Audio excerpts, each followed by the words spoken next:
तक थ्रेड के कॉन्सेप्ट हमने ये जाना था कि हमने पहले ही बताया था कि मल्टी थ्रेडिंग को हम दो तरीके से अचीव कर सकते हैं, by using thread class and second one हमारा है रनेबल इंटरफेस। अभी तक हम जो भी एग्जांपल देखे हैं वो with the help of thread class के हेल्प से देखे कि थ्रेड की हेल्प से हम कैसे मल्टी थ्रेडिंग को हम अचीव कर सकते हैं, इसके बारे में हमने जाना था। तो यहाँ पर हम थ्रेड क्लास की हेल्प से कर रहे थे, लेकिन अब हम जो एग्जांपल देखने वाले हैं वो रनेबल इंटरफेस के बारे में कि कैसे रनेबल इंटरफेस की हेल्प से हम मल्टी थ्रेडिंग के कॉन्सेप्ट को अचीव कर सकते हैं जब आप प्रोग्रामिंग इसको जानने वाले हैं। ओके, तो इसके लिए सिंपली क्या काम करेंगे, जो हमारा प्रोग्राम इसी के अंदर आएंगे, SRC के अंदर आएंगे, और जो हमारा com.syam.thread है इसी के अंदर एक पैकेज को के अंदर हम एक सेपरेट क्लास को क्रिएट करेंगे। ओके, यहाँ से राइट क्लिक करते हैं, सिंपली न्यू पे आते हैं, न्यू पे आने के बाद सिंपली यहाँ से क्लास पे आते हैं, क्लास पे आने के बाद सिंपली लिखते हैं माई रनेबल, लिख देते हैं सिंपली माई रनेबल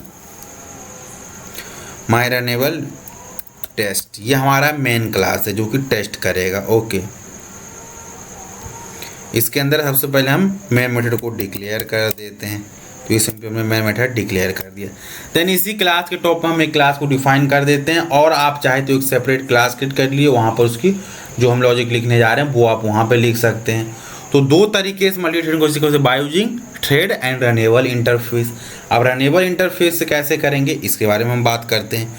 तो सबसे पहले यहाँ पर हम लिखते हैं क्लास, और क्लास के अंदर सिंपली हम लिखेंगे डेमो, और यहाँ पर ये इंटरफेस है इसके लिए इसको आप इम्प्लीमेंट करना पड़ेगा, और ये रनेबल इंटरफेस है।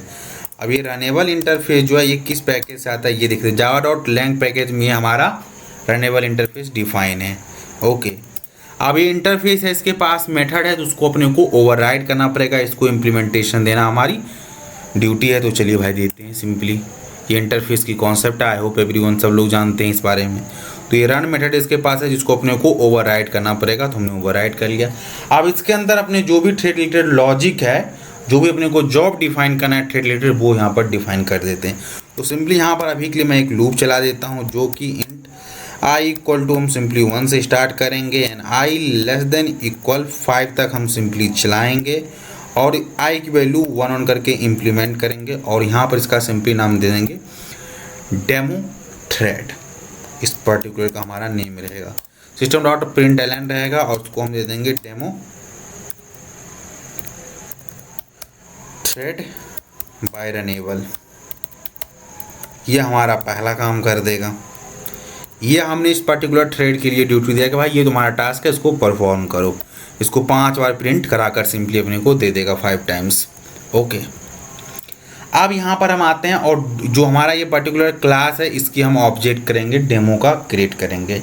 देन उसका जो ऑब्जेक्ट है वो अपने को थ्रेड को देना पड़ेगा, जिसके वो अपने को टारगेट थ्रेड को क्रिएट कर पाएगा। ओके, तो यहाँ पर क्या काम करेंगे, सबसे पहले आएंगे demo D equal to new demo कर दिया हमने सिंपली। अब यहाँ पर अपने को थ्रेड का मैनुअली ऑब्जेक्ट क्रिएट करना पड़ेगा, तो यहाँ पर लिखते हैं थ्रेड और टी देते हैं इक्वल टू न्यू, और यहाँ पर देते हैं थ्रेड, और इसके अंदर हम इस जो हमारा डी क्लास का रेफरेंस, डेमो क्लास का रेफरेंस है, उसको डिफरेंस जो डी है वो पास कर देंगे।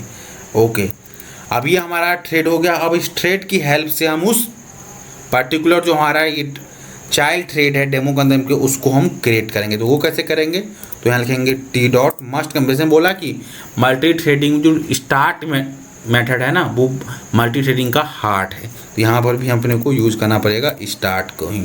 ओके, अब इससे प्रीवियस वीडियो हमने ये जान रखा था कि कैसे हम स्टार्ट मेथड को ओवरराइड करते, तो उसमें कैसा बिहेवियर रहता है, कोई अपना ओन डिफाइन करते हैं। रन मेथड को हम ओवरराइड करते हैं तो कैसा बिहेव करता है, इन सब के बारे में प्रीवियस वीडियो में जस्ट जान रखा है। ओके, अब ये हो गया। अब यहाँ पर भी हम एक लूप चलाते हैं। ओके, और इसको भी हम देते हैं इंट i इक्वल टू 1 से स्टार्ट करते हैं and i less than equal to 4 कर देते हैं एंड i प्लस प्लस कर देते हैं, और इसका नाम देते हैं मेन थ्रेड।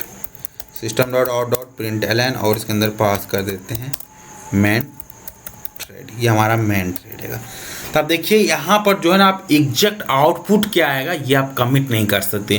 क्योंकि यहाँ पर पहले कुछ देर ये भी चल सकता है। देन स्टार्ट के अंदर जो हमारा ये रन मेथड है कुछ टाइम ये भी चलेगा। अब ये कौन कब एग्जीक्यूट होगा, किस ऑर्डर में होगा, ये एज ए प्रोग्रामर ये हम डिसाइड नहीं कर सकते। यहाँ पर थ्रेड शेड्यूलर होता है, वो डिसाइड करता है कि किसको को कब रन करना है, कैसे रन करना है, वो उसको प्रायोरिटी देता है thread scheduler. Being a programmer ये हमारे पास हम ये इसका एग्जैक्ट आउटपुट क्या आएगा, ये हम एग्जैक्ट कमिट नहीं कर पाएंगे, इसका आउटपुट ये आएगा। अभी आपको ये चीज़ मैं आपको दिखाता हूँ विद डेमो। ओके, तो राइट क्लिक करते हैं, रन एज जावा प्रोग्राम पर सिंपली हिट करते हैं और वेट करते हैं। तो यहाँ देखिए डिफरेंट जितने बार हम प्रोग्राम रन करेंगे उतने टाइप का अपने को यहाँ पर आउटपुट आएगा। तो देखिए यहाँ पर सिंपली ने क्या किया, हम के मेन थ्रेड यहाँ मेन थ्रेड को पहले प्रायोरिटी दे दिया, देन डेमो थ्रेड हमारा चलाया। ओके, अगेन हम प्रोग्राम को रन करते हैं और चेक करते हैं क्या सेम आउटपुट आ रहा है और या डिफरेंट आउटपुट आ रहा है। चलिए चेक करते हैं। देखिए यहाँ पर मेन थ्रेड एक बार नीचे आ गया, 2 बार ऊपर आ गया। तो जितनी बार आप प्रोग्राम को रन करें उतने बार आपको डिफरेंट आउटपुट मिलेगा। आप एग्जैक्ट आउटपुट क्या आएगा ये कमिट नहीं कर पाएंगे। मल्टी थ्रेडिंग में ऐसा कॉन्सेप्ट है। अगेन देखिए यहाँ पर पहले प्रायोरिटी इसने मेन मेथड को ही दे दिया, मेन थ्रेड को दे दिया, चाइल्ड थ्रेड को दे दिया। अगर मैं फिर उससे प्रोग्राम को रन करूँ तो आप देखिएगा यहाँ से प्रायोरिटी क्या आप किसको देता है। ये टोटली जो कंट्रोल कर रहा है थ्रेड शेड्यूलर कर रहा है, बीइंग ए प्रोग्राम हमारा नहीं काम है। अभी भी यहाँ पर सेम ही दे रहा है, मेन थ्रेड को प्रायोरिटी दे रहा है, चाइल्ड को बाद में रन कर दिया। टोटली थ्रेड शेड्यूलर पे डिपेंड कर रहा है। अगर मैं रन करूँ तो यहाँ देखिएगा माइट भी यहाँ पर आउटपुट हमारा डिफरेंट है, अभी भी सेम दे रहा है। तो जितने बार आप प्रोग्राम को डिफरेंट रन करेगा उतना डिफरेंट आपको आउटपुट देता रहेगा। तो ये कॉन्सेप्ट है जिसकी हेल्प से हमने रनेबल इंटरफेस की हेल्प से हमने यहाँ पर मल्टी थ्रेडिंग कॉन्सेप्ट को अचीव किया था। आई होप आपको ये होल सिनेरियो समझ आया होगा कि कैसे हम रनेबल इंटरफेस की हेल्प से मल्टी थ्रेडिंग के कॉन्सेप्ट को अचीव कर सकते हैं।